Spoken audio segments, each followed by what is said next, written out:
their respective playoff series. And now, Coach Christian, we have our marquee matchup, of course, ang ating dalawang manlalaro na babantayan for tonight. These two players, oh, look at that, John Wilson versus PJ Barua. So with my voice like this, it's time for a water break. So buti na lang marquee matchup na.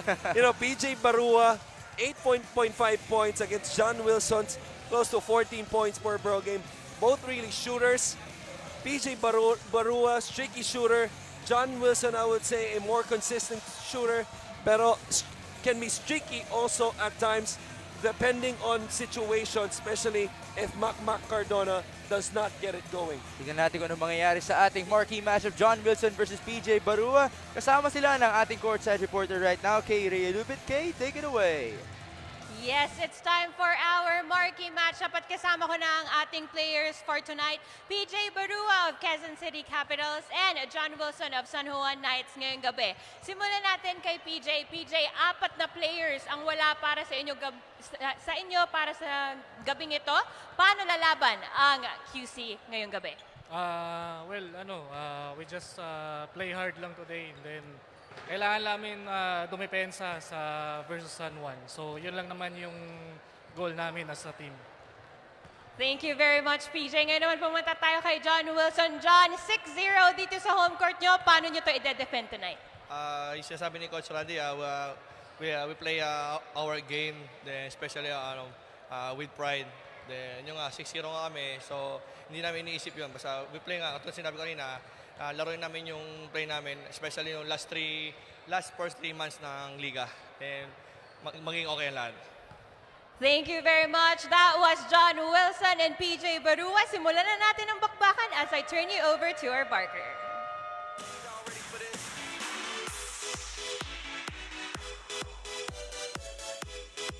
You'll be catching another exciting ball game here at the Philoil Primary Center, bringing you the 2018-2019 season of MPBL DATU Cup, ang Liga ng Bawat Pilipino. Live on ABS-CBN, SNA, and Fox Sports. It's the Quezon City Capitals Black Mamba Energy Drink versus your San Juan Knights. Go for gold, Big J Sports. Here are the starters for both teams. Let's begin with the Quezon City Capitals Black Mamba Energy Drink. Center number 80, Monster Mabayo. One guard number 27, Kim Medina. Starting at forward number 17, PJ Barua. Off guard number 14, Alwin Alday.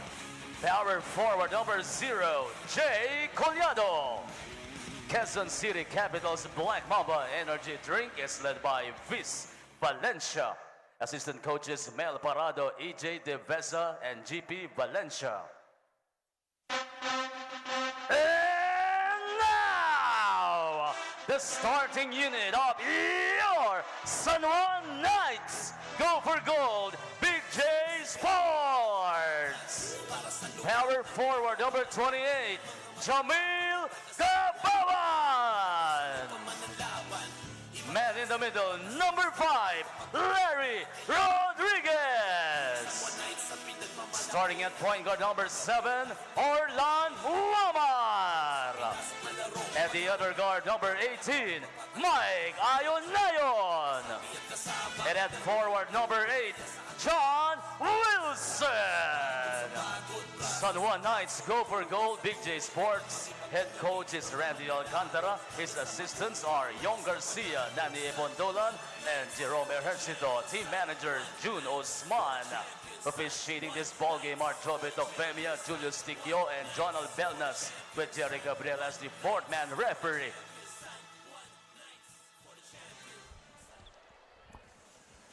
The starting lineups for our second game, Wamar, Ayon, Rodriguez, Wilson, and Gabawan for the home team, and then Alday, Medina, Mabayo, Collado, and Barua for the visiting Quezon City Capitals. Ang first 5 ay hatid sa atin ng Tanduay Round 5 years, tibay ng loob, tibay ng Tanduay. Migs Gomez, Coach Christian Luanzon, and Kay Rhea Lupit at your service. we are underway here in the Phil Oil Flying V Center for San Juan versus QC. A different starting lineup para sa San Juan.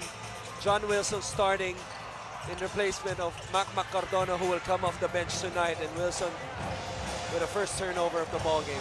Also, we're seeing a different starting lineup for the Quezon City Capitals. Later on, we're gonna have a report from Kay Realubit regarding those changes, a turnover here.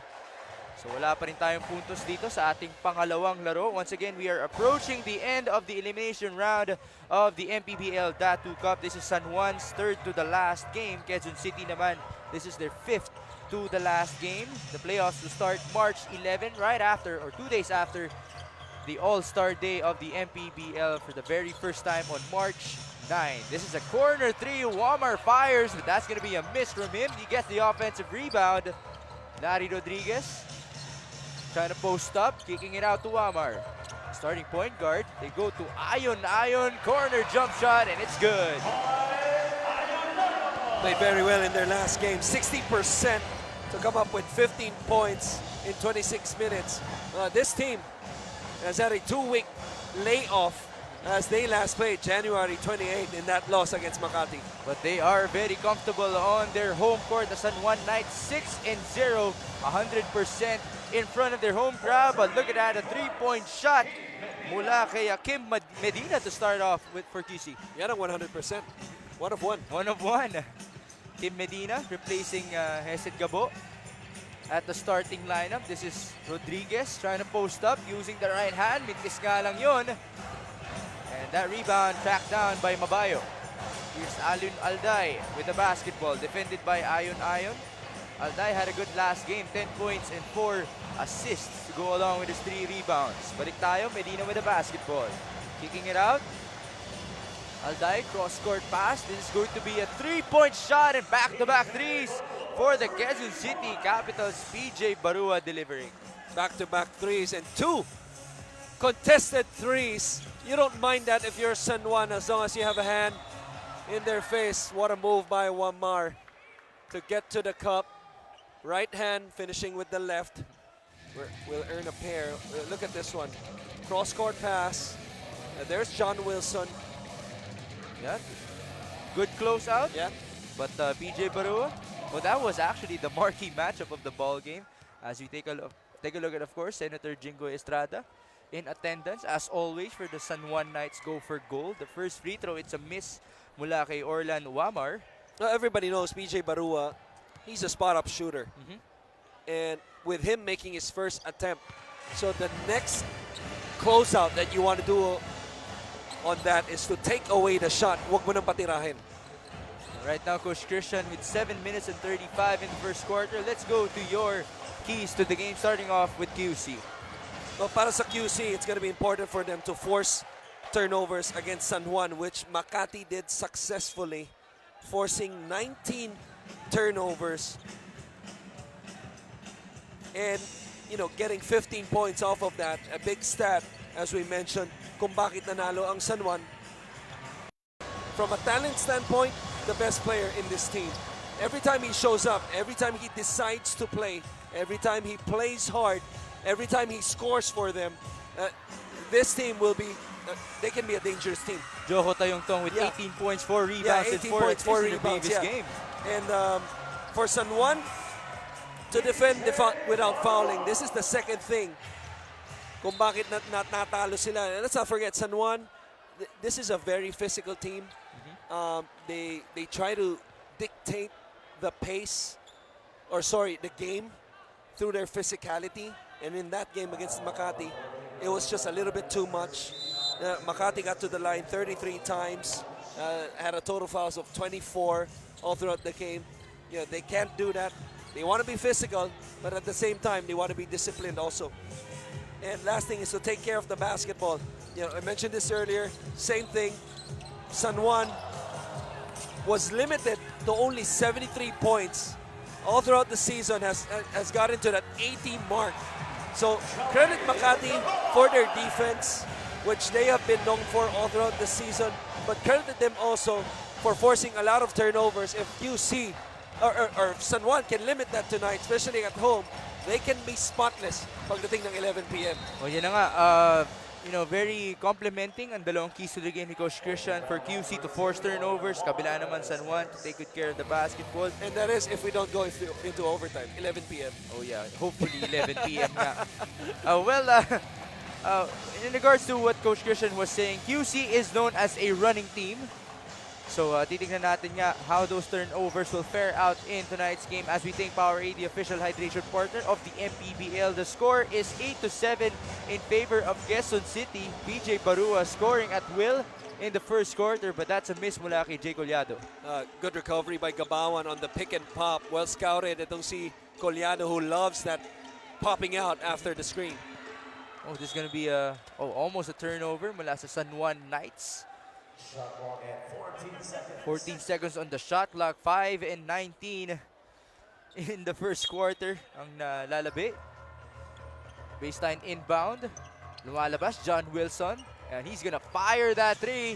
Medyo napalakas nga lang doon. Rebound by Kim Medina.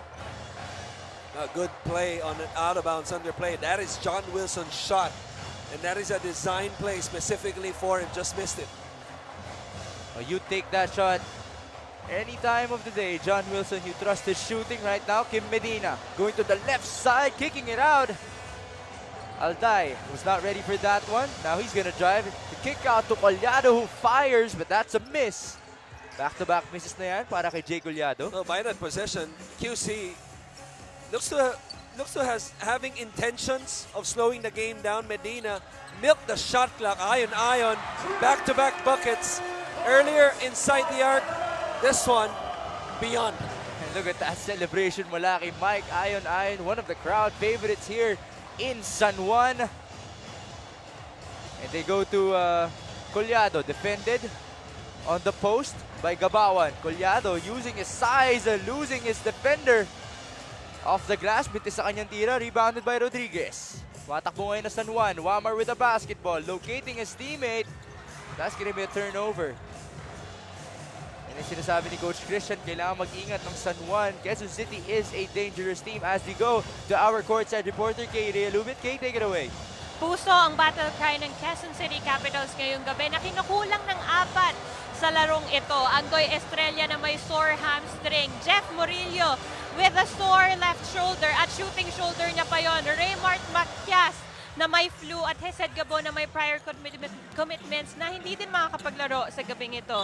At kahit ganun man, si Coach Viz ay sobrang masaya pa rin at lalaban pa rin daw ang Quezon City Capitals until the last second for tonight. Makes and Christian? Thank you so much, Kay, for that report. 4 na player ang wala para sa QC in tonight's game. Well, crucial losses yan. You even have Estrella and Gabo a part of that 4.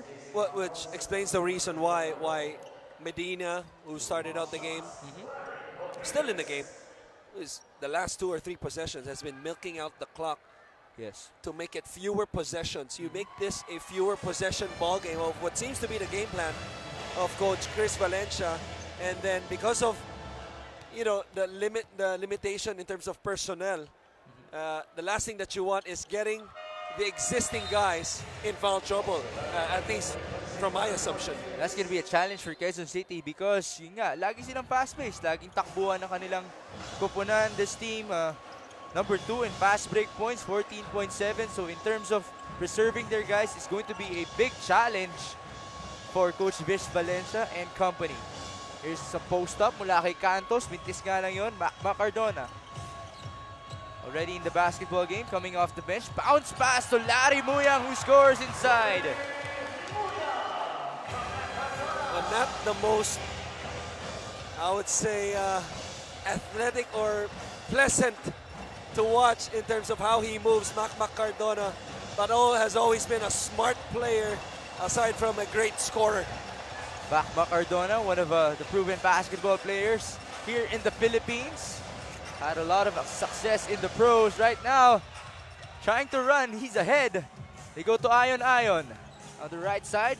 Take a look at this instant replay. Mac Cardona going to Larry Muyang inside. The instant replay of the game is brought to you by Casino Active. Always a good sign when you have somebody on the bench, especially if it's a big fella like Muyang, running the floor immediately.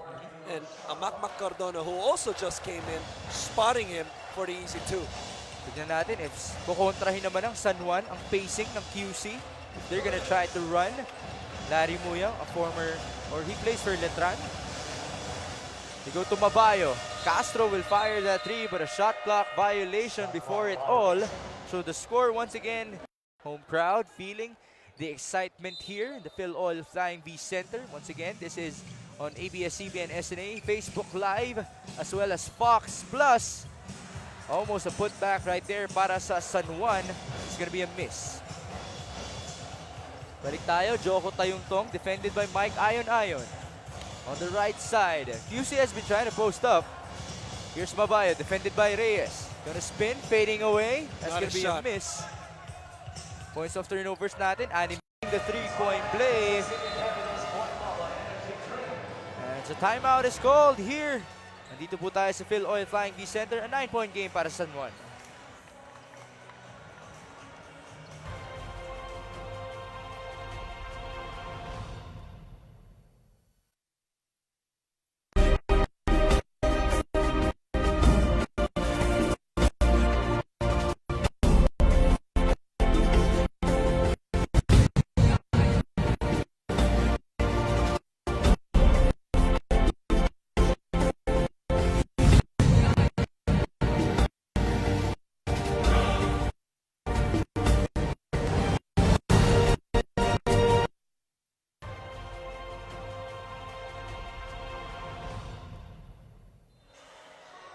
Nagbabalik po ang Maharlika Pilipinas Basketball League as we take a look at our hardwood tally. Well, you look at points per game, both identical, obviously. Number 4 ng San Juan, number 6 ng QC. We talked about QC, of how they have climbed up the standings. Their defense has improved a lot. That number used to be at the 86, 87 point mark. That's why they were able to gather up some wins and position themselves so far in the 6th spot as Cantos makes his second attempt for his first two.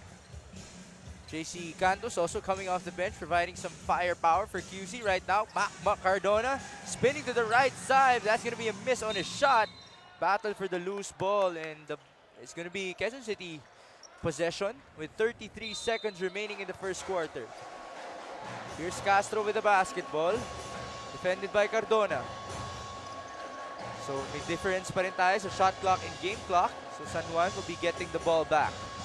Here's Cantos, just made a shot a while ago. Looking for a teammate, popping out. Here's Santos. Tayungtong with the basketball. Where's Joho gonna go?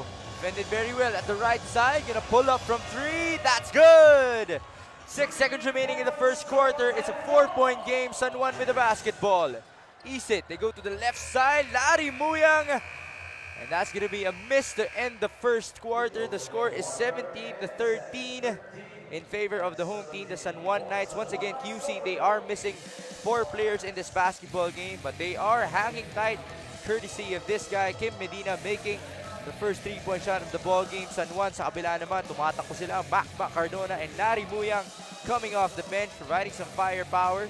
But this guy, PJ Barua, part of our marquee matchup, stepping up in the absence of Andoy Estrella and Hesed Gabo.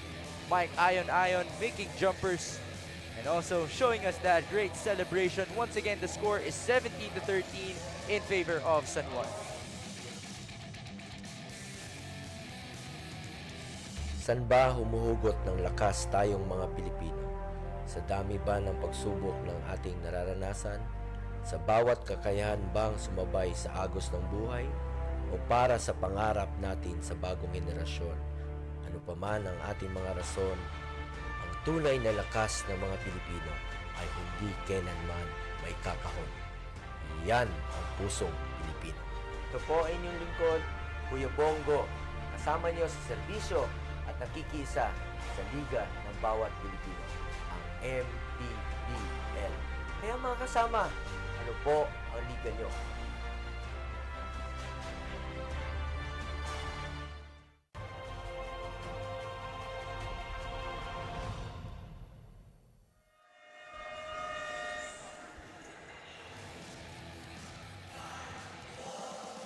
Babalik po ang MPBL DATU Cup as we take a look at our other departments. Well, you look at the bench points.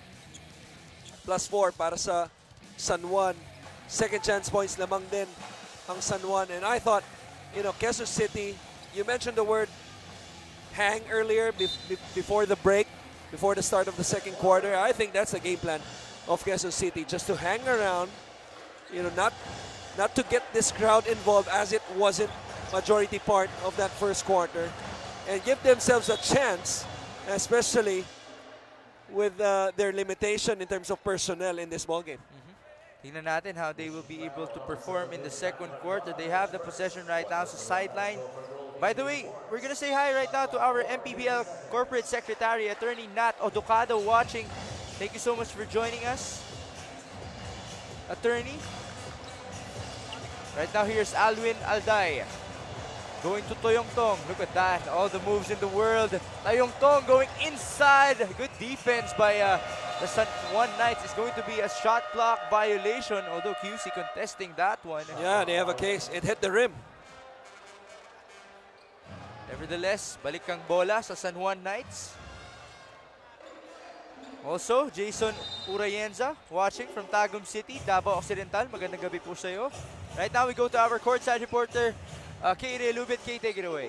With 3 games left before playoffs, masayang-masaya ang San Juan. Napasok na sila for the Final Four dito nga sa ating playoffs. At nung tinanong ko sila about their standing, ayon sa kanila, they just take it a game at a time and all they want is to win their last 3 games. In John Wilson's words, we'll just focus on each of our games, work on our lapses, and bring back our winning streak.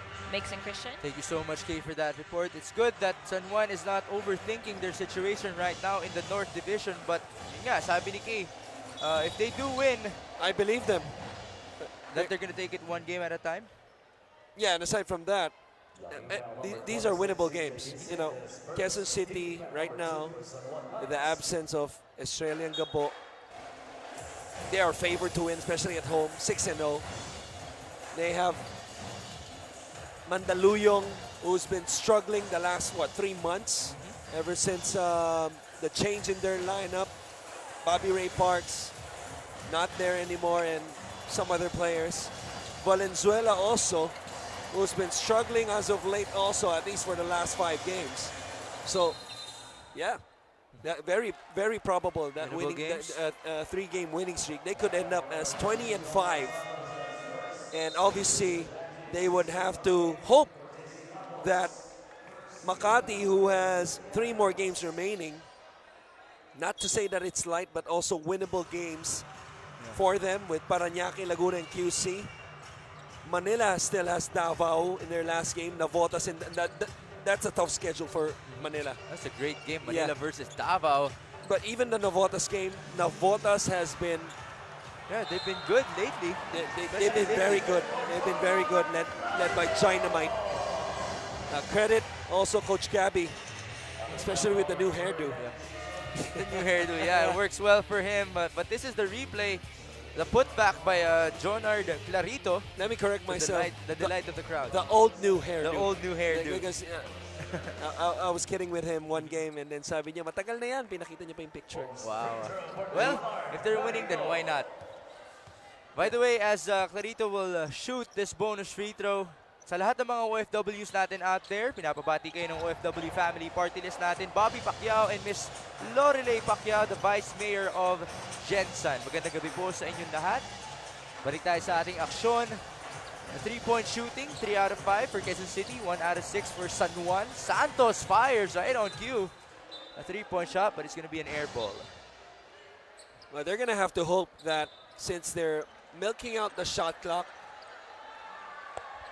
and trying, and mostly they're end up in outside shots, since these are, hurried attempts. They're gonna have to hope that they knock enough down to stay in this game.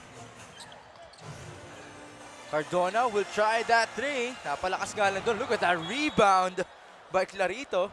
Although unable to get that one. The crowd appreciating his efforts. Balik sa ang bola sa Quezon City. They're down by 6 points, 13-19, 7 minutes and 35 in the second quarter. Tayong Tong, defended by Wamar, starting point guard for San Juan.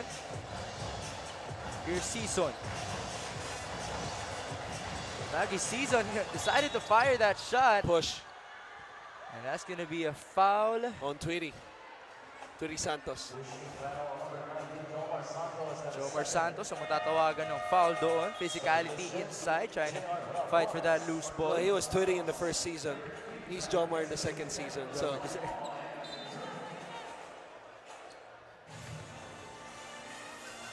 San Juan now with the basketball. This is Wamar, the right side. Defended by Tayong Tong. Oh, that's gonna be a pull-up. Mintis nga lang yan para sa San Juan. Oh, Macma Cardona tracks that one down. Larry Muyang, another chance for them. Mintis nga lang yun. And Season tracks down that rebound.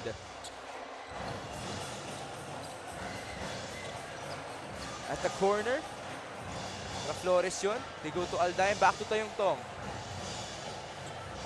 They go to Maggie Season, defended by a smaller Wamar.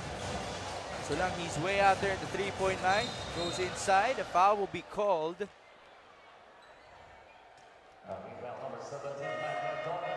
Cardona ang matatawagan ng foul doon. Larry Rodriguez coming in for Larry Muyang. Sideline inbound para sa Quezon City Capitals. Joko Tayong Tong with the basketball. They go to Alwin Alday. Alday, once again, the previous game, 10 points and 4 assists para sa kanya. Ngayon, umaatake the right side. You need to look for a teammate right here. But a turnover. Larry Rodriguez going all the way. This is Clarito for that touchdown. that is the first fast break points for San Juan, who averages close to 13 per ball game. Good for 8th in the league. And that's the reason why they've been milking out the clock, as I'm going to sound redundant, but at that time, San Juan forcing a turnover, gets an easy one on the other end. Here's Alday, so bumawi sa kabila. Napalakas ang kanyang tira. That's a fourth shot from him. Here's Macma Cardona. Going to the left side. Kicking it out, John Wilson for three. Bombs away! John Wilson and the San Juan Knights extend the lead to 11 points, 24-13 with 5 minutes and 42 remaining in the second quarter as a timeout is called. This is your replay, the three-point shot of the game, brought to you by Casino Active. John Wilson lets it fly, and down it goes. Once again, it is an 11-point lead for the home team, 24-13.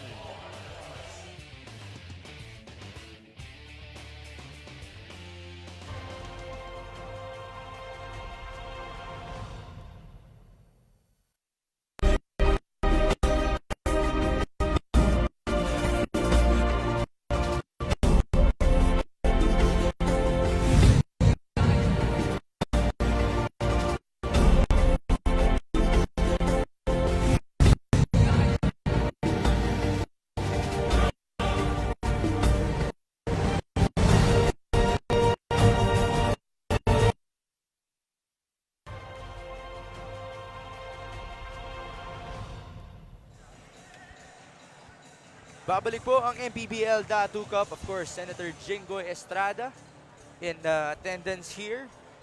As you take a look at our social media accounts, you may follow them on Facebook, Twitter, and on Instagram. That was my first local idol, by the way. Congressman Bingbong Crisologo. Well, not him, but Jerome Ejercito. Right now, QC with the basketball. Season looking for a teammate, asking for Joko Tayong Tong, but he's not popping out. They go to the left side. The tap by San Juan. And you can see Quezon City, their offense is slowly bumabagal na nga. Here in the second quarter, not much movement. Yeah, that's a problem. I was more surprised of how bad of a miss that was. By Tayong Tong. By Tayong Tong. Yeah. Medina made the first three of this ball game, defended. That's look another at that. heave. That's a long three-point shot. Wamar was defending him. Bola, balik kay Alday. The fatigue coming up for QC in this game as we take Powerade, the official hydration partner of the MPBL. I beg to differ. I don't even see any sweat in most of the players for QC. because of how they slowed the game down. Baggy Season right now will try. Not really, unfortunate offensive possessions. Another heave. People are watching, supporting their home team. They are undefeated 6-0 dito sa Phil Oil Flying V Center, talking about the San Juan Knights. It looks more, by the way. That's a poor estimate. The 1-5, no? Yeah, it's full. Right now, PJ Barua, he has been the bright spot para sa QC. 8 points na. O 7 points para sa kanya. On 3 jumpers. Sa kabila naman, Wamar going all the way. That's not going to be a 3-point play because Larry Rodriguez tapped that one in. Basket interference. The score is 27-15.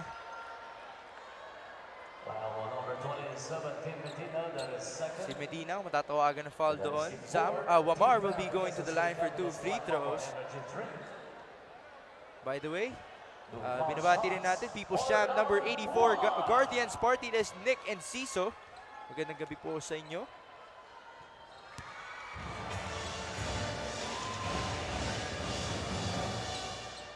And also, sina Kurt Fransley and Rizali, the wife of Sir Francis Muirong. Magandang gabi po sa inyo lahat. Thank you so much for joining us dito sa MPBL. Also, Gordon Garcia and his family mula sa Cavite. Magandang gabi sa inyo. The score right now is 30-15. No, it's 29-15 in favor of San Juan. 3 minutes 28 in the second quarter. Here's Medina, the starting point guard, defended by CJ Isip. QC needs some offensive firepower from just anyone right now. Alvin Alday trying to post up, looking for a teammate. Cross-court pass. Ito yung poste sa kabilang bahagi. Offensive foul. Yeah, and not only that, a technical foul. Or no? Yeah, just an offensive foul. It will be called against J.R. Flores as he was trying to post up against John Wilson. Ito yun, using that forearm to create space for him. That's gotta hurt. That's gotta hurt by John Wilson. He took his time on the floor. Switching right now, Pelayo trying to defend, but that's gonna be a layup for Alvin Alday. Finally a drive. Yeah, we've been seeing 4 shots all night long from the QC Capitals. Alvin Alday providing that spark. Here's Larry Rodriguez. 3 in the key. So good defense para sa QC on that part. So far, San Juan has been dominating in this game. 29-17 ang ating score. 2 minutes and 14 in the second quarter. San Juan with a full court man-to-man, trying to outwork this QC team. Mabilis din ang palitan ng kanilang tao, Coach Christian. But that's because they want to put pressure on the ball and trying to counter the slow pace that QC has been trying to implement since the start of the ball game.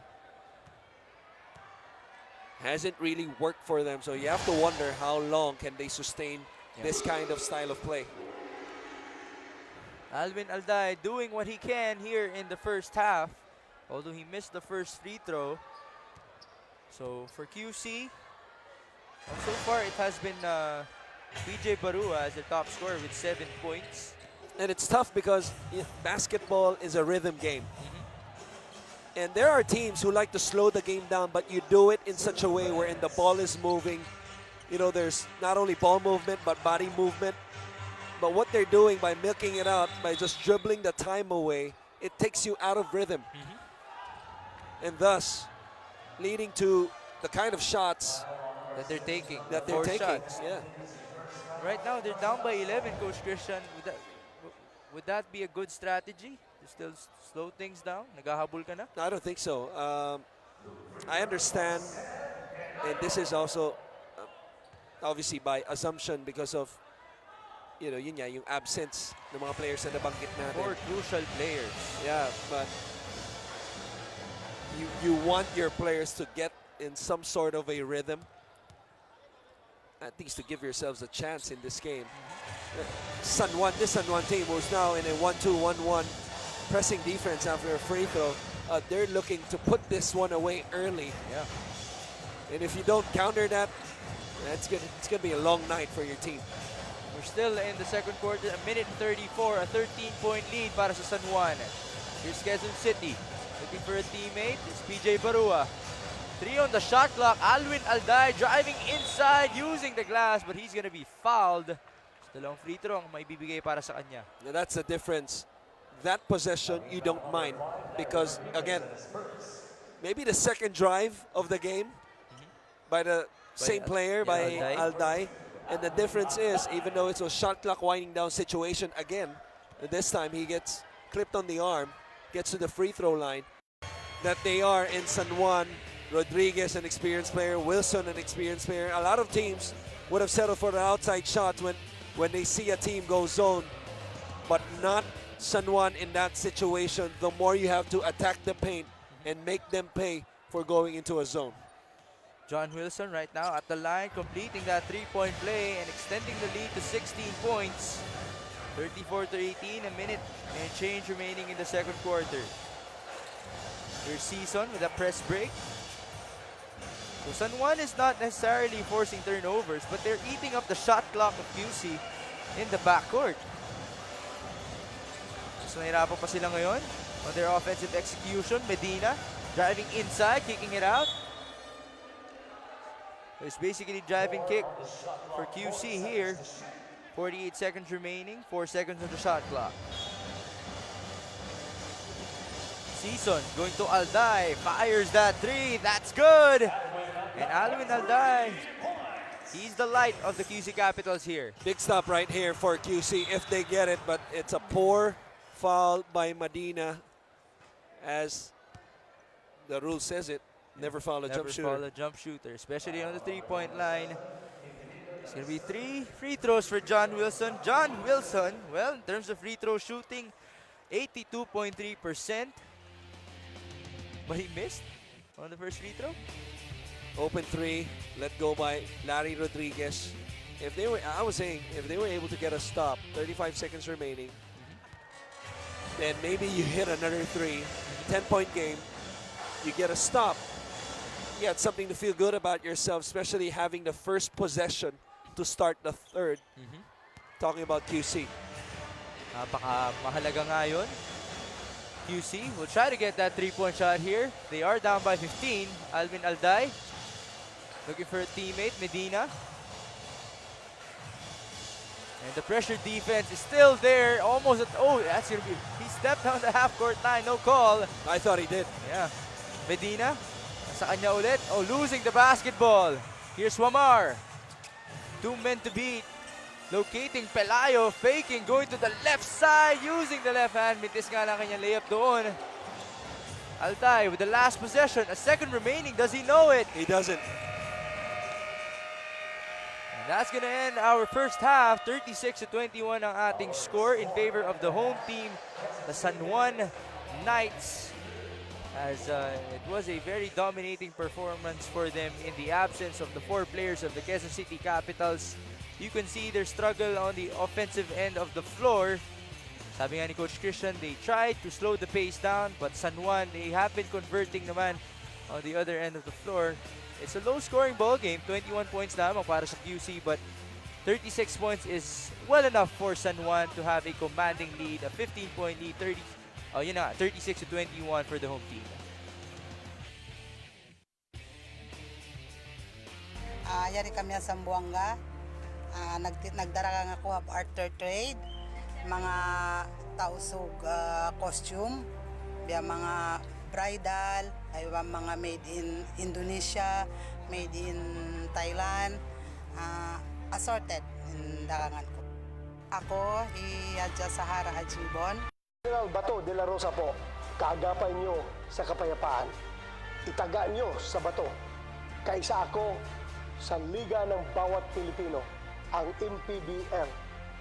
Kayo mga kasama, ano po ang liga nyo? Ako si Daniel Kaliwag, isang may-ari ng water refilling station sa Mandaluyong. Minsan nakakapagod ang buong araw sa negosyo. Pero nakakawala ng pagod ang manood ng MPBL. Lalo na ang mapanood ko ang Mandaluyong El Tigre. Naniniwala ako ang MPBL, ang liga ng bawat Pilipino. Ikaw, ano ang liga mo? Sabi nila, ang bawat tagumpay ay may kaakibat na sakripisyo. Minsan matamis ang ending at kung minsan na may konting pait. Hindi rin ito nasusukat sa dami ng karangalan sa buhay o maging sa material na bagay. Kundi sa dami ng pagsubok na ating nalalampasan. Parati po natin tandaan, walang imposible sa taong may tiwala sa sarili. Singo Estrada po, ang kaligan ninyo at kasuporta ng Liga ng bawat Pilipino, ang MPBL. Kayo po, ano po ang Liga ninyo? San ba humuhugot ng lakas tayong mga Pilipino? Sa dami ba ng pagsubok ng ating nararanasan? Sa bawat kakayahan bang sumabay sa agos ng buhay? O para sa pangarap natin sa bagong henerasyon? Ano pa man ang ating mga rason, ang tunay na lakas ng mga Pilipino ay hindi kailanman may kakahon. Yan ang pusong Pilipino. Ito po ay inyong lingkod, Kuya Bongo. Kasama niyo sa serbisyo at nakikisa sa Liga ng bawat Pilipino, ang MPBL. Kaya mga kasama, ano po ang liga nyo?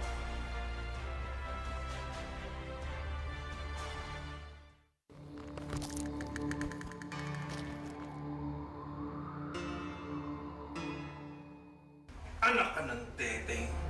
Cut! Kunti! Yan ang buhay pelikula. Katulad din ng bawat istorya sa tunay na buhay. Maliwanag, maningning, ngunit minsan na may sinusubukan.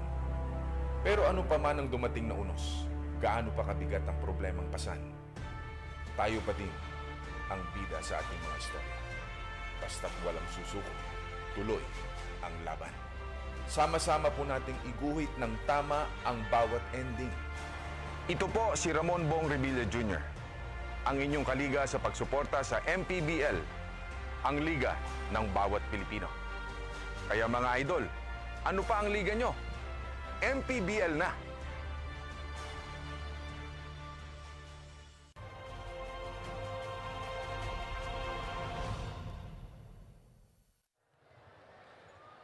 You are still watching Maharlika Pilipinas Basketball League. Halftime break na nga natin between San Juan Knights and Quezon City Capitals, with San Juan leading the first half with 36-21. At ngayon may mga kasama akong mga bisita galing sa ating teams ngayong gabi. Congressman Bingbong Crisologo and former Councilor Jopet Season of Quezon City. And sa San Juan naman si Vice Mayor Janela Marie Ejercito Estrada and Councilor Boy Cele. Simulan muna natin kay former Councilor. Former Councilor Jopet, apat na players ang wala sa inyong team para sa gabing ito. Pero patuloy pa rin na lumalaban ang Quezon City Capitals. So saan kumukuha at humuhugot ng lakas ang inyong team for tonight? Tama, no? Apat ang wala, kaya ginagamit namin. Nag-improvise tayo. Karamihan ng puntos nakukuha natin sa labas. Kaya kahit yung ating mga big men, sumushoot na rin sa labas. So yan ang ginagawa natin. Councilor, for sure. Meron kayong mga pasasalamatan at babatiin ngayong gabi? Binabati ko mga taga Quezon City, sa lahat ng nanonood sa MPBL. Magandang gabi sa inyo lahat. Thank you very much, Councilor. Ngayon naman pumunta tayo kay Congressman Bingbong Crisologo. Congressman, magandang gabi po. Number 6 ang Quezon City Capitals sa standing ngayon. Anong masasabi mo sa tinatakbo ng inyong team? Lalong-lalo na papalapit na tayo sa playoffs. Well, siguro tuloy-tuloy lang ang practice nila at mag-iingat sila kasi madami mga injured na players sila ngayon para hindi sila bumaba sa number 6. Ngayon, Congressman, meron kayong mga pasasalamatan at babatiin? Oo, nagpapasalamat ako sa mga Quezon City residents sa suporta nila dito sa Quezon City Capital Team at karangalan rin natin ng mga taga Quezon City kung mananalo ang Quezon City Capitals. Thank you very much, Congressman. Ngayon naman pumunta tayo kay Councilor Boy Celes. Councilor, 6-0 ang San Juan Knights, lalong-lalo na dito sa inyong home court. So ano sa tingin mo ang sekreto ng San Juan at ng inyong team? Kaya kayo patuloy at nananalo dito ng sunod-sunod sa inyong home court? Well, of course, yung aming team, hard worker yan. And then, yung full support ng aming mga kababayan, yung mainit at pagtanggap nila at patuloy na pagsubaybay sa mga larong ng San Juan Knights. I think that is the secret of our winning. Yes, Councilor. At sabi mo nga full support. Batiin mo na lahat ng nanonood at mga fans ng San Juan Knights dito sa gabing ito. Magandang gabi po sa inyong lahat. Sa akin po mga kababayan dito sa San Juan, lagi po niyong panoorin at subaybayan ang ating team San Juan Knights. At sana ay lagi tayong pagpalain ng Diyos at lagi tayong manalo sa mga larong darating. Thank you very much, Councilor. Ngayon naman, pumunta tayo kay Vice Mayor Janela Ejercito Estrada. Vice Mayor, po sa inyong suporta sa ating kupunan ng masa at sana po ay patuloy ang inyong panonood at pagsuporta sa MPBL. Yes to sports and no to drugs. Thank you very much, Vice Mayor. And that was our halftime interview. Pumunta na tayo kay Migs and Christian para sa ating halftime stat. So much, Kay. Once again, halftime tayo, 36-21 in favor of the San Juan Knights, the home team. Kabait yung mga director natin. Also giving time for QC. Binalanse. Binalanse pa rin. Siyempre, Right. ito ang ating halftime stats. Well, you look at just a dominating performance. 22-13 rebounding. You know, yeah, 36% to 34, but definitely controlled in terms of controlling the ball game. Definitely controlled by San Juan. Points in the paint, plus 12. Second chance points, 8